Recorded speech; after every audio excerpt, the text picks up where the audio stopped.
Hey there guys, today we're taking a look at Forza Horizon 5 since it recently got updated to actually support FSR 2.0. Specifically, it's FSR 2.2. Now this is a game that's very forgiving in terms of performance, but maybe FSR could actually squeeze out a little bit more out of here. So right now you're looking at the game running at the stock 15 watt TDP with the lowest in-game graphics, but no upscaling whatsoever. So this is it just running at the native 1080p resolution. And what should be obvious out of this is that the level of performance that we're getting here is nothing remarkable. 1% lows that are dropping below 30 and an average that is only staying slightly above 30 means that while it's a consistent experience, it's not exactly going to win any awards for being impressive to play. It's certainly doable, and I think that FPS is something that some people might be willing to forgive in a racing game, but certainly by these numbers, it is nothing remarkable, nothing impressive, playable, but nothing that I think anyone would mark as particularly exciting. Of course, the stock 15 watt TDP is limiting the GPU here, so it's really what's holding things back. Now, if we enable FSR with the exact same settings, we actually get a nice little bump in performance. Nothing remarkable, but our 1% lows are now staying above 30, though our averages didn't really see as much of an uplift. The fact that the 1% lows and the averages are now very close together, it means that we're getting at least a smooth and consistent experience. It's still the same situation though, where the GPU is pretty much holding back the experience here because it just cannot reach those higher clock speeds. But we are at least able to squeeze out a little bit more performance out of here, but it is nothing remarkable. And while for most of the benchmark,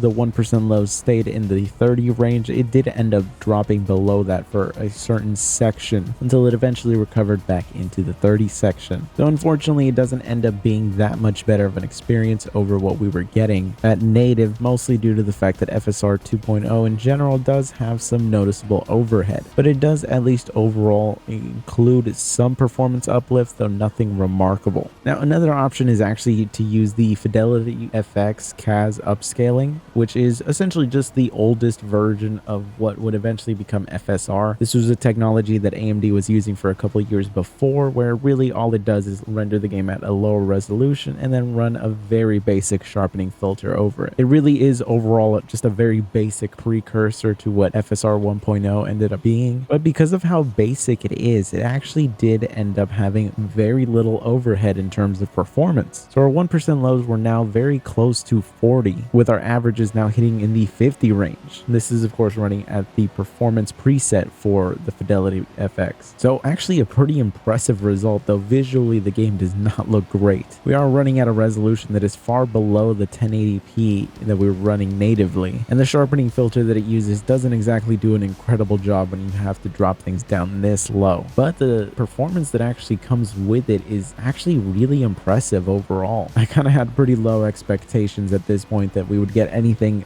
remotely good at the 15 watt TDP, but actually this was pretty impressive. And if you're on a system that is actually TDP limited, this is pretty much the way to actually get some decent performance out of this game. But of course, you can always raise the TDP up to 25 watts if your system allows it. And here we have the game actually running at the native 1080p resolution, but this time with a higher TDP. And what that actually ended up doing was giving us some pretty decent results in the 1% lows, and our averages were also in a more than acceptable range, now being in the 40 range. Really great result, and it actually played pretty decent, though the 1% lows would see drops into the 20 range here and there depending on what was happening on the map. But overall, the experience throughout the benchmark was very consistent, with the occasional spike here and there. So while I wouldn't recommend running the game at native, it is possible to do it. And what this really means is that you can actually now play around with maybe some of the higher settings on things like FSR. But if we jump over to FSR with the ultra performance preset, you'll see that there actually wasn't a major improvement overall. It was just a small bump in performance, and really what ended up happening was that those intermediate stutters that would happen at the full native resolution were for the most part fixed, with things very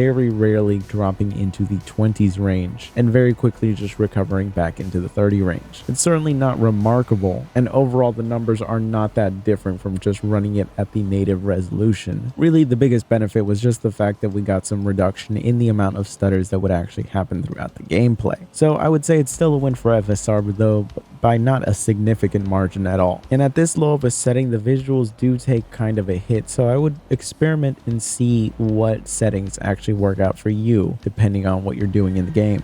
course, if we switch on over to the Fidelity FX upscaler, this time around we're getting some really nice levels of performance. 1% lows that again are very close to the 40 range, and averages that are just shy under 60 pretty much meant that we're getting a really great experience here. And it just feels so incredibly smooth that I could understand if you choose to play like this instead of using FSR. If you really value that performance, you're gonna get it here. And this might actually be the ideal way to play the game. But you certainly take a pretty major visual hit here, and I can completely understand if it's just too much of a sacrifice there. But the level of performance that it gives is just really impressive. And I'm starting to notice a pattern where FSR 2.0 in general is not giving the best results with these integrated graphics just because of the overhead in terms of the processing that it actually has to do. There's certainly a benefit, though it's just not as noticeable as it was with FSR 1.0. But anyways, I hope you found this video interesting and useful.